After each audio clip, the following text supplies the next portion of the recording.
May Allah keep our intentions pure and holy for His sake. May Allah keep our intentions pure and holy for His sake. Alhamdulillahi Rabbil Alameen wassalatu wassalamu ala Sayyidil Anbiya wal Mursaleen. Amma ba'd, fa'a'udhu billahi minash shaitanir rajim.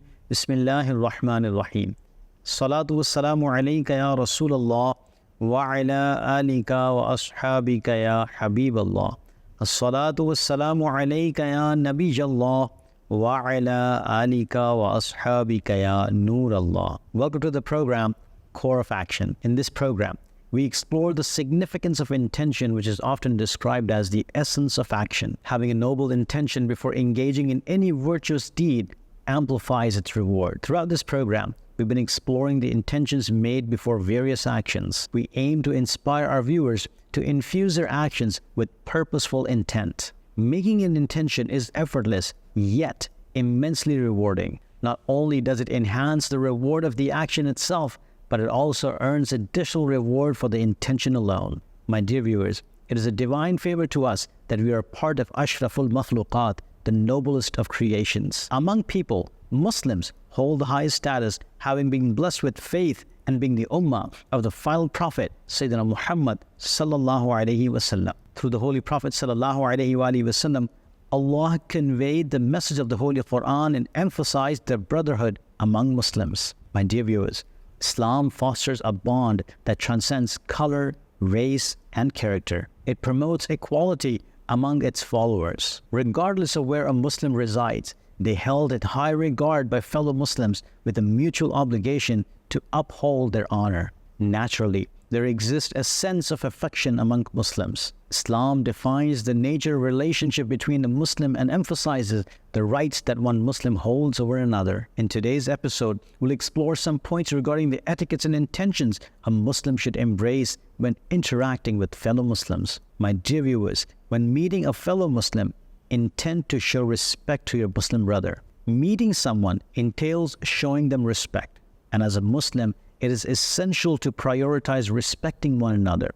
In Islam, the importance of respecting a fellow Muslim is heavily emphasized. In fact, to illustrate the significance of honoring Muslims, the Holy Prophet ﷺ addressed the Holy Kaaba and said, "O Kaaba, indeed, Allah Almighty has blessed you with honor and greatness, but the respect of a Muslim is greater than yours. Therefore, as a Muslim, it is crucial to show respect to fellow Muslims when you meet them. Additionally, we should maintain respect for them even in their absence. Actions that undermine a Muslim's respect should be avoided at all costs. Backbiting, for instance, not only harms a Muslim's reputation, but also carries consequences in the world as well as the hereafter. In the Holy Quran, Allah Almighty strictly prohibits backbiting, likening it to consuming the flesh of one's deceased brother. Thus, refraining from backbiting is paramount. Similarly, harboring negative assumptions about Muslims violates their rights. It is essential to avoid such thoughts.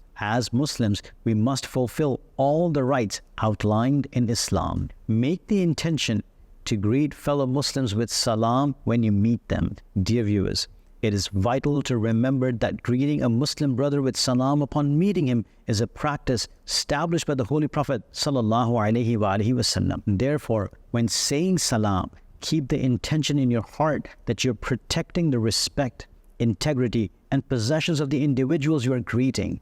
It is not permissible for you to violate their dignity or wealth. Initiating salam holds a particular significance as the one who begins the greeting receives greater reward.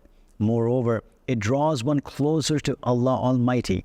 Additionally, initiating salam fosters humility and guards against arrogance. Keep in mind that when you greet someone with salam, you should articulate the words of salam correctly and follow the Sunnah method of greeting. The proper way to say is, Assalamu alaikum wa rahmatullahi wa barakatuh. By saying Assalamu alaikum, we earn 10 virtues. Adding wa rahmatullah increases it to 20 virtues, and including wa barakatuhu grants us 30 virtues. It means that if we say salam correctly, will be granted 30 virtues by the grace of Allah Almighty. My dear viewers, just as it is a sunnah to say salam when we meet a Muslim, it is also sunnah to say salam when departing. When someone says salam, it is wajib to reply to it. My dear viewers, when meeting a fellow Muslim, shaking hands is a sunnah. The Holy Prophet ﷺ emphasized the significance of inquiring about each other's health. He said, when two Muslims meet, shake hands and inquire about each other's health, Allah Almighty sends down 100 mercies between them, 99 of which are for the one who greets the other person in better way and inquires after him. Similarly, make the intention to meet your Muslim brother so that your sins will be forgiven. Holy Prophet ﷺ said, when two Muslims meet, shake hands and exchange smiles, purely seeking the pleasure of Allah Almighty, their sins are forgiven by Allah Almighty before they part ways. Dear viewers, we meet our Muslim brothers many times throughout the day. In those moments, we should carry the intention in our hearts to shake hands and inquire after them for the sake of pleasing Allah Almighty. By doing so, not only do we accumulate virtues, but it also serves as an expiation for our sins. Often we overlook these modest actions and fail to realize their profound worldly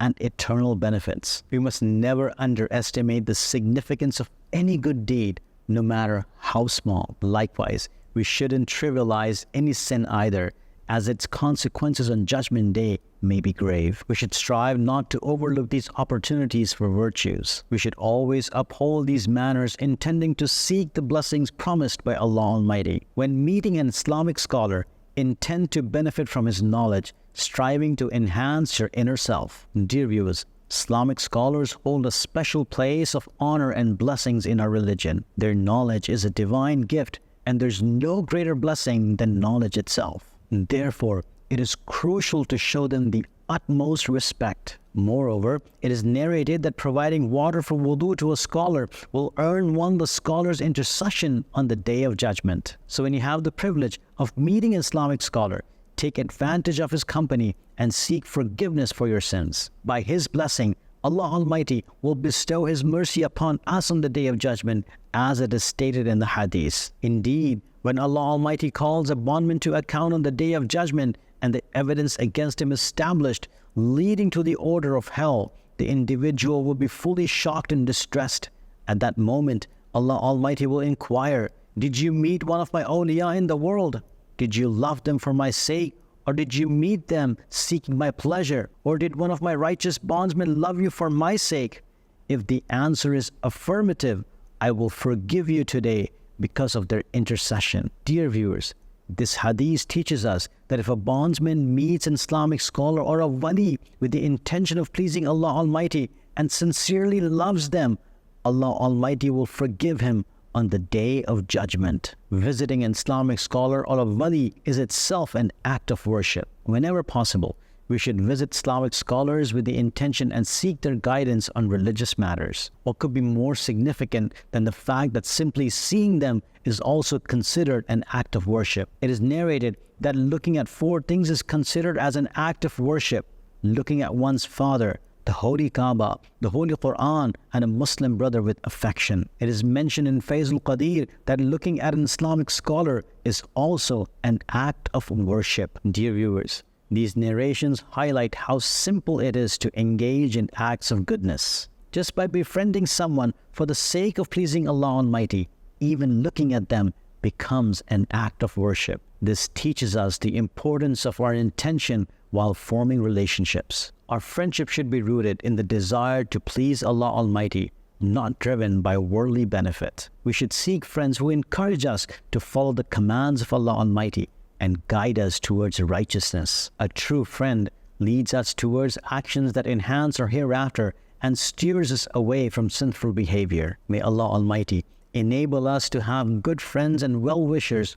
Likewise, reciting the Holy Quran undoubtedly brings reward. Even merely seeing its pages is also an act of worship and earns blessings. Beyond the acts of kindness and obedience we extend to our parents, simply setting our sight upon them is also considered rewarding. Casting a glance at the faces of Islamic scholar is deemed to be an act of worship. Therefore, when we visit these learned individuals, we can anticipate the mercy of Allah Almighty showering upon us. My dear viewers, it is important to be mindful of the intentions we carry when meeting fellow Muslims, but there are certain intentions that should be avoided as they fall under the category of ill intentions when meeting someone.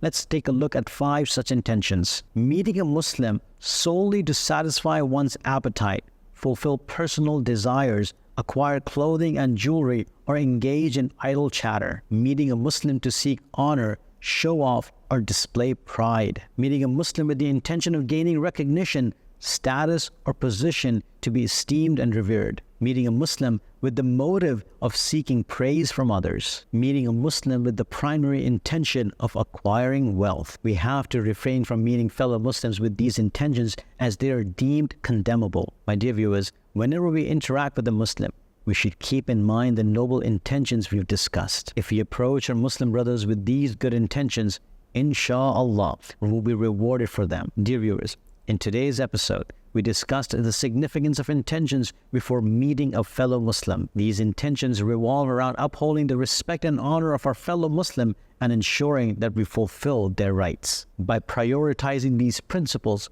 we not only reap benefits in this world, but also the hereafter. This is one of the beautiful aspects of Islam, that regardless of caste, color, or race, if someone is a Muslim, it is our duty to honor him. Treating others with respect not only reflects our character, but also bring blessings from Allah Almighty's court. There's a saying, as you sow, so shall you reap, indicating that how we treat others will be reflected back onto us. Expecting respect while disregarding the respect of others is unawareness. Allah Almighty bestows honor upon those who uphold the rights and dignity of others. Truly, a good Muslim is one who holds positive assumption about others and ensures to fulfill their rights. May Allah Almighty enable us to fulfill the rights of our Muslim brothers. May we lead our lives according to the teachings of Islam. Ameen. Bijahin Nabiyyin Kareem. Sallallahu alayhi wa sallam. Sallu ala al-Habib. Sallallahu ala Muhammad. Sallallahu alayhi wa alihi wa sallam. May Allah keep our intentions pure and only for His sake. May Allah keep our intentions pure and only for His sake.